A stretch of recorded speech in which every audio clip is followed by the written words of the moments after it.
Death Note es una serie de anime emitida del 2006 al 2007 que cuenta la historia de Light Yagami, un adolescente brillante que encuentra un Death Note, en español, un cuaderno de la muerte. Este cuaderno mágico, que es la herramienta de trabajo de los dioses de la muerte, permite acabar con la vida de cualquier persona de la que se conozca su nombre y su rostro. Light, cansado de ver en la televisión que la sociedad japonesa está cada vez más consumida por el crimen, decide tomar la justicia por su mano y empezar a eliminar uno por uno a todos los criminales que considera merecedores de la pena de muerte. Así pretende construir una sociedad perfecta, un nuevo mundo en el que todos los ciudadanos respeten las leyes y en el que él será un dios. Empecé a ver Death Note hace muchos años, cuando era un adolescente, pero nunca la terminé. Vi hasta la mitad, más o menos, y no sé qué pasó porque me estaba gustando, pero la dejé a medias. Aún así, guardaba muy buen recuerdo de ella y tenía pensado darle una segunda oportunidad. A veces, es mejor proteger la nostalgia que arruinar el recuerdo, pero en este caso me daba igual. Hace unos días, casi 10 años después, por fin la terminé, y honestamente cumplió mis expectativas. Es una serie muy entretenida y con personalidad. Sus personajes, generalmente, tienen carisma, y los giros de guión, si hacemos un esfuerzo, son bastante pasables. Es cierto que, spoiler, a partir de la muerte de L, el antagonista principal, la trama pierde un poco la inercia, pero no se vuelve infumable. Nada es perfecto, al fin y al cabo, y Death Note no es una excepción. Sin embargo, viéndola por segunda vez, me he dado cuenta de una cosa que por inmadurez no advertí la primera vez que la vi. Light Yagami es muchísimo más estúpido de lo que parece. No me entendáis mal, es evidente que tiene una mente privilegiada en lo que respecta al ámbito académico, y su capacidad de deducción y planificación supera la del 99% de la población mundial. Ahora bien, creo que carece por completo de empatía y que su comprensión del comportamiento humano es tan superficial que resulta ridícula. En el Japón representado en Death Note, el crimen es la norma. O al menos, esa es la conclusión que podemos sacar de lo que dicen los noticiarios de la televisión. Por desgracia, nuestra percepción de la realidad está tan condicionada por los medios de comunicación que si solo nos informan de los crímenes cometidos el día anterior, parecerá que vivimos en el peor lugar del mundo. Sea como sea, esto a Light le parece muy preocupante, como es lógico. A nadie le gusta vivir en un país donde es peligroso salir a la calle. Cuando consigue el cuaderno de la muerte, Light piensa que ha ocurrido un milagro. Japón necesita un héroe, y quién mejor que alguien tan inteligente como él para blandir un arma capaz de ejecutar a los criminales desde la comodidad de su casa. Casi involuntariamente, ha encontrado la solución perfecta para el problema de la delincuencia. Ni siquiera dedica una semana para reflexionar y evaluar otras opciones. En su mente privilegiada no hay espacio para dudas. La mejor solución para frenar el aumento de la criminalidad es matar a todos los criminales. Así, los futuros criminales tendrán tanto miedo de ser castigados que no quebrantarán la ley. Fácil y sencillo. Este razonamiento, bajo mi punto de vista, es erróneo porque se fundamenta en una visión muy simplificada de la sociedad humana y de lo que debería ser la justicia. Si se pudiera erradicar el crimen exterminando sistemáticamente a los criminales, os aseguro que algún país ya lo habría hecho. Y de momento no he visto ningún caso de éxito.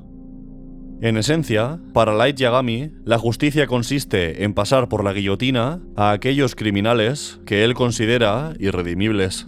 Yo, en el pasado, estaba muy a favor de este tipo de castigo para los crímenes más graves.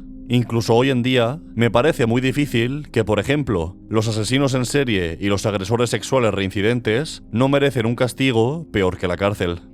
Aún así, no creo que sea recomendable que el Estado tenga el poder de arrebatar una vida humana, pertenezca a quien pertenezca.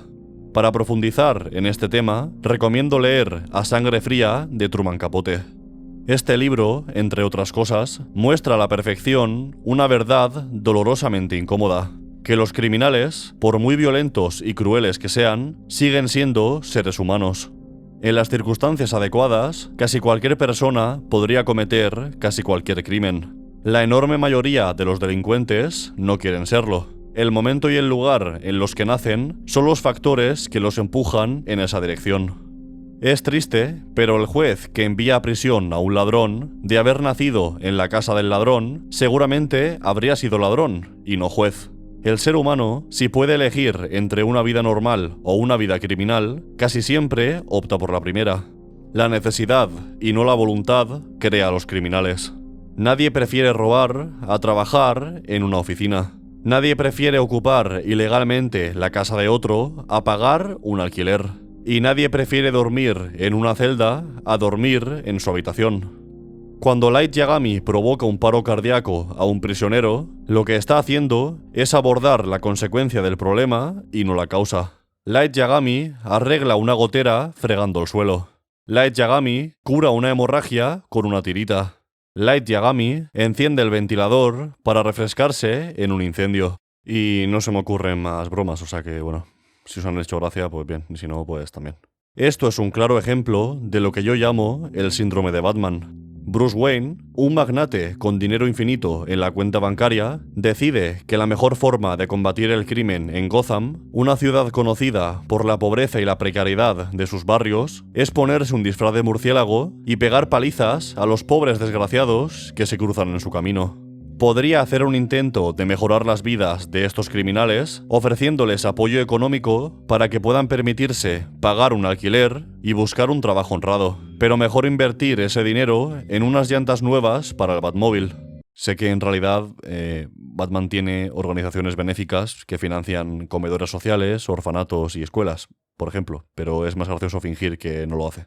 Bromas aparte, creo que este asunto es tan complejo que no puede abordarse con una única solución. Los criminales deberían ser castigados, y cada delito debería tener un castigo proporcional a su gravedad. En eso estamos de acuerdo. No obstante, creo que la pena de muerte es un error moral porque nadie, ni siquiera el Estado, debería matar impunemente y pragmático. Veamos, por ejemplo, el caso de Kennedy contra Luisiana. En el 2008, la Corte Suprema de los Estados Unidos declaró inconstitucional aplicar la pena de muerte a los autores de crímenes en los que la víctima no murió ni se pretendía su muerte. El objetivo de esta decisión fue evitar que los agresores violentos se sintieran motivados a matar a sus víctimas después de la agresión.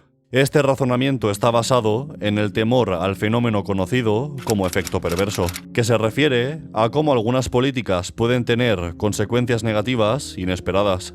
En 1902, el gobierno colonial francés de Vietnam se propuso reducir el número de ratas en la ciudad de Hanoi. Los miembros del gobierno, que eran unos absolutos genios, acordaron ofrecer una recompensa económica por cada rata eliminada. Y para cobrar esta recompensa, los ciudadanos debían entregar las colas cortadas de las ratas que mataban. Pasado un tiempo, el número de ratas no solo no se había reducido, sino que había aumentado.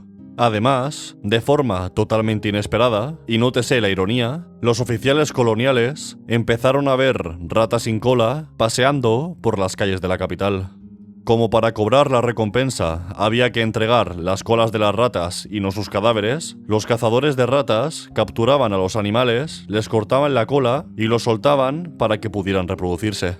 Algunos incluso construyeron criaderos dentro y fuera de la ciudad para incrementar artificialmente el número de ratas y así ganar más dinero.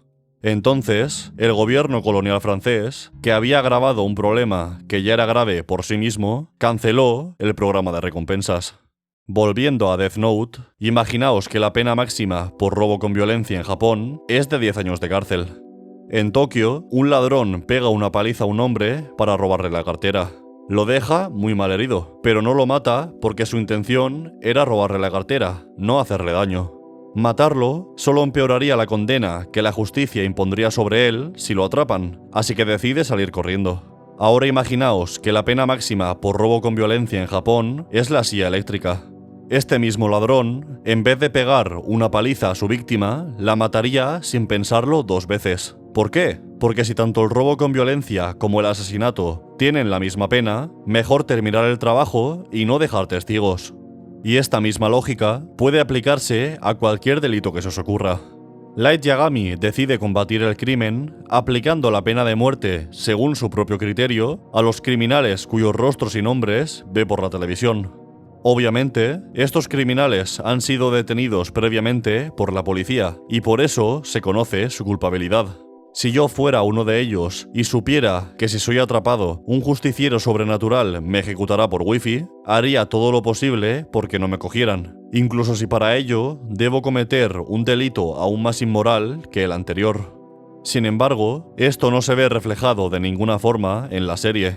Al contrario, se da a entender que las acciones de Light reducen la criminalidad, aunque lo consigan aterrorizando a la población. En el mundo real, el efecto positivo de la pena de muerte no está respaldado por evidencia empírica sólida. Los estudios que supuestamente demuestran su eficacia como herramienta disuasoria, como el de Isaac Ehrlich, han sido cuestionados por su metodología y sus resultados inconsistentes. Si a esto le sumamos que existen casos de personas inocentes que han sido ejecutadas por un delito que no cometieron y que se ha demostrado que ciertos factores socioeconómicos como el lugar de procedencia y el color de la piel aumentan las probabilidades de recibir penas mayores, creo que queda claro que la pena de muerte no es la solución a ninguno de nuestros problemas. A pesar de todo lo que he dicho hasta ahora y de que Light Yagami me parezca un ególatra sin posibilidad de redención, mientras veía Death Note intentaba ponerme en su lugar. ¿Qué haría yo si tuviera un cuaderno de la muerte a mi alcance y quisiera arreglar la sociedad en la que vivo? Después de pensar en esta pregunta durante unos 5 minutos, puedo decir bastante convencido que no tengo ni idea. Y creo que esa es la gracia de Death Note. Que Light Yagami, su protagonista, es un villano que quería ser un héroe, pero tomó el camino equivocado. Se podría argumentar que hay gente malvada en posiciones de gran poder que provocan guerras y hacen sufrir a miles de personas, y quizá el mundo estaría mejor sin ellos, pero matarlos no es la solución. Hay que atajar los problemas desde la base y resolverlos de forma racional. En estos casos, es mejor escuchar al cerebro que al corazón. Cuando reflexiono sobre este tipo de cuestiones con mis amigos, en especial si se trata de temas delicados, siempre suelo llegar a lo que yo llamo la metáfora de la línea. Pongamos como ejemplo la situación de Light, que piensa que el sistema penal de Japón es injusto porque para él los criminales no reciben el castigo que merecen. Por este motivo los mata. ¿Pero a quién mata? ¿Cómo separa a los criminales que merecen morir de los que no lo merecen? En este caso, yo no sabría poner una línea que distinguiera a unos de otros. No me atrevería a juzgar quién debe morir y quién no. Antes tendría que informarme sobre el trasfondo de cada criminal. Si sus padres eran alcohólicos, si tuvo la oportunidad de estudiar o se vio obligado a trabajar en malas condiciones desde niño, si creció en un barrio conflictivo, etcétera, etcétera. Y aun sabiendo las historias de sus vidas desde que nacieron hasta que cometieron el crimen, no sería capaz de hacer un balance justo de si merecen o no la muerte. De la metáfora de la línea, hay que extraer una conclusión. Si piensas que colocarla erróneamente sería perjudicial, tu planteamiento, sin duda alguna, es cuestionable. Y creo que la historia de Death Note es una fiel representación de lo que ocurre cuando alguien no asume la posibilidad de haberse equivocado. Desde el primer episodio de la serie, queda claro que Light, a pesar de que comienza con buenas intenciones, es el malo de la historia. Y no por su narcisismo, su crueldad y su falta de empatía, sino por su soberbia. Light Yagami es el villano porque, aun teniendo la oportunidad, jamás se preguntó si lo que hacía era lo correcto. Muchas gracias por ver el vídeo. Sobre todo a Francisco Pablo, Iris Acosta y Lara, Edward Argento, Ulises Franchini, de Orange Cat, Juani, Franco G y al resto de los miembros del canal. Si te gusta mi contenido, te recomiendo que eches un vistazo a los enlaces de la descripción. Ahí podrás encontrar el enlace a mi canal de Twitch, a mi canal secundario de YouTube, a mi Twitter, mi Instagram, al servidor de Discord y, lo más importante, a mi canal de WhatsApp, donde aviso de la subida de vídeos y del inicio de los directos. Hasta la próxima.